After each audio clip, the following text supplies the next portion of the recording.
Beautiful music playing for you on your number one station, RX Radio. Hoping you're loving the music on this beautiful day. Happy to be here and happy to be hanging out with Mr. Daniel O'Mara. What's up? How you doing, Mr. Daniel O'Mara? I'm doing great, man. Having a great day. Well, I'm glad you feel great. Mm-hmm. Why aren't you worried, though, as a man in this day and age? You know, we constantly have to be worried about people making false allegations. So one of the hardest things about being a man, you don't know when you're going to wake up one day and find out that someone is accusing you of having done something wrong to them. Yeah. A girl you might have gone on a date with and had a good time, and maybe you ended up together late that evening in an intimate situation, and off you went your merry way. And before you know it, you're being accused of something. You don't worry about that? You know, it's funny you should say that because it's a major concern. But I've learned the best way to avoid it is avoid dating chicks from Twitter. From Twitter? Yeah, because that's where most of the allegations normally happen. And I think I was seeing some new wave of allegations. There's been a bunch of them against some guy called Paul Owuor. He's a famous tweep. He ran for MP of a Buganda region section, yet he's a Japadola. I don't know what was wrong with him. But apparently he's in the bad boy circles. You know, he gets laid a lot. He has the finances to fund his lifestyle. At some point, he bought a random tweep a car. Really? Yeah, there was so he's that a rich story. guy. He can afford to fund a female's lifestyle and then in exchange get what he wants. But I don't think all those transactions have gone according to plan. That's what I would say. So is it just one person accusing him? No, it's not just one person. It's one person made a claim followed by a bunch of insults. I don't know if you know someone on Twitter called @Umwamikazi. No, doesn't ring a bell. Well, she's very famous for having dated B-Wall. Oh, okay. Yeah. Well, he's also been around and he's dated a number of prominent social media personalities. Yes, and I think that's why he has just given up on dating in general. But yeah, at some point they were together and the question everyone was asking was why? Because this is a chick who was famous for crying, oh, my depression and all that stuff, yet at the same time being the most savage person on Twitter. Right. She's known for her ability to insult in Luganda. I think what people don't appreciate about social media is that it typically attracts people who are either narcissists or people who are seeking attention. Yes. You know, I can appreciate the person who's doing social media like as part of a strategy, as a business, like people who approach it like a job. But then there's people who approach it as a form of validation. Yeah. I worry very much about people like that. And that's where we are now. Because like once again, there are allegations against Paul Owuor. And I mean, this is nothing new. But the sad thing is, it never goes beyond Twitter. It's posted on Twitter.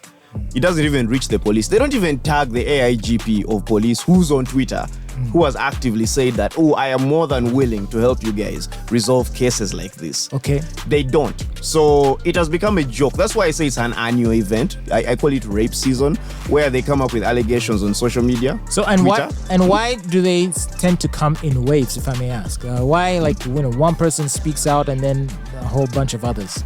There's a circle. My theory is that there's a circle of people who operate together, and this is like their thing. Oh, we have to fleece at all costs. Wait a minute, aren't you? That sounds a bit too conspiratorial. Maybe, but at the same time, it's hard to explain why it's annual and why it's the same people every time. It's the same patterns.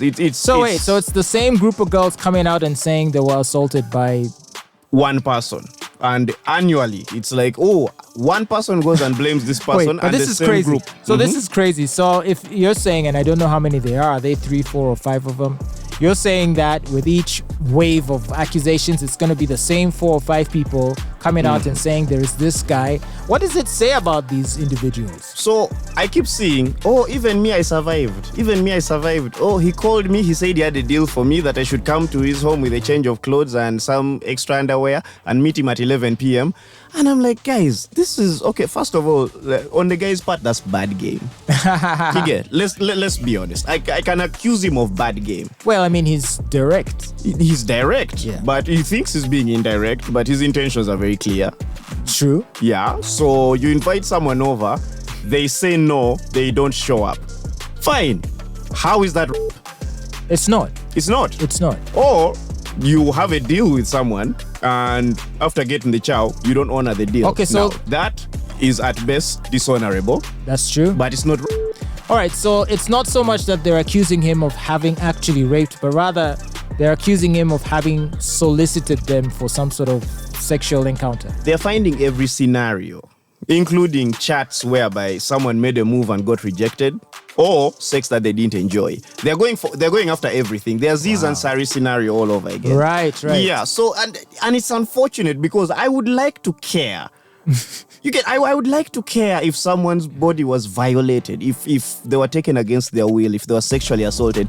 I would like to care. But when you're posting your rape story with laughing emojis and what are those things? Cucumber emojis and stuff with the spewing water, I'm like, I can't take you seriously. Like, it's like they're turning this into some sort of attention-seeking grift, which I believe it is. And yes, it's a downward spiral. I can't see things ending well for these ladies because the more hungry they become for this attention, the more outlandish the accusations are going to be. Yeah. And the more guys they're going to try to bring down. Now, I mean, as a man, I might have had my fair share of attempted solicitations. And, we've all failed at that. But every time I text a girl, the thought process that goes through my mind is, assume she takes a screenshot.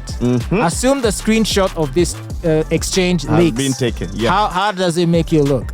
So I tried my best to present myself in a way that won't paint me in a very negative light. Should the lady maliciously decide to leak our text? Yeah, and I also isn't that an important thing? It's a very important factor, and thank you for putting that out because I think people in the social media age, two things I don't believe you should be putting out freely: your nudes and your messages. Like, I don't think you should personally. Yeah. First time meetings, phone calls. Right. You can have a record of my phone call, fine, but I'm also recording on my end. True. I am not taking any chances anymore. Well, I think the lesson men need to learn is that texting isn't supposed to be for communicating feelings and thoughts. Texting should be for setting appointments. Pretty much. Or confirming appointments. Are we still on? Not, what are you doing? No, that's a phone call. Right. And if ever you had, for example, and I think a friend of mine got in trouble this way, a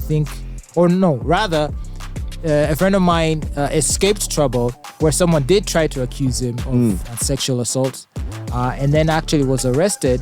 And then when they got to police, he just showed them the texts that they were exchanging around the time frame that she was alleging the incident took place. Yeah. And she was thanking him for an evening well spent, that she's thinking about him, misses him, loves him. She had given him land.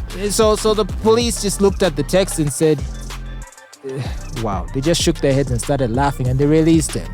So did they arrest her though? Because I think that's part of the problem. Of course not. They never do that's that. the problem. If there's no penalty for these false allegations, then what are we doing? Because we can't keep calling out rapists, right? Which I think is right. But if you're going to be keeping quiet about the people making false allegations, then how are we supposed to help if we know this is a very one-sided affair? Okay, so in the event, if you want to prevent an allegation after the act has taken place, and this especially like if you've had a casual one-night encounter, like it's a one-night stand, be sure to text the girl to inquire about how she's feeling. Because if you can capture on text her saying she had a good time, it was nice, we should hang out again, it then makes it very difficult for her to then try to accuse you if later she has, buyer's remorse. Contradictory. Like maybe afterwards, maybe you ghost her or something, or maybe you're not like really trying to be her boyfriend and then she gets mad and wants to cause you trouble.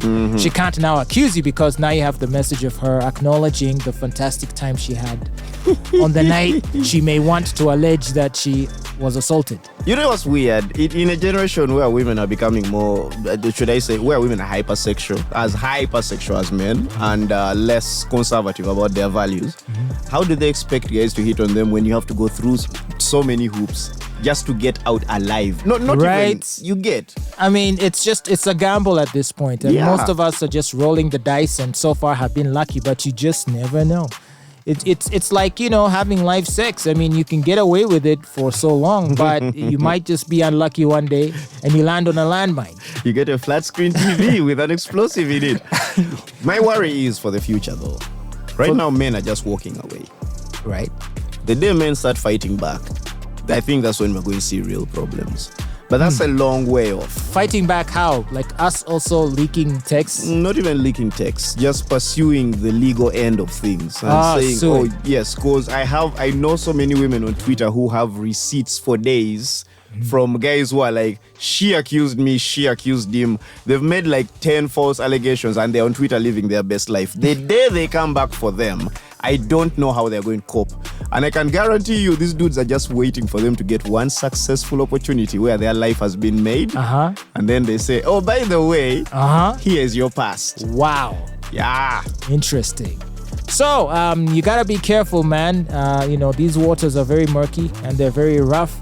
You don't know who has it out for you or who would try to embarrass you for clout on social media. And I think be more selective with your targets. Look, a lot of these narcissistic, psychopathic chicks, they're easy lays. Yeah. They are. And so it might be tempting to try to engage with them, but you'll pay a high price for it. And the traits are clear on social media. You can see from their posts, I don't know why you all keep going there.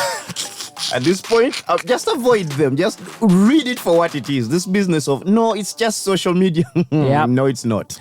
All right. Well, do keep listening to your number one station. It's RX Radio. RX Radio.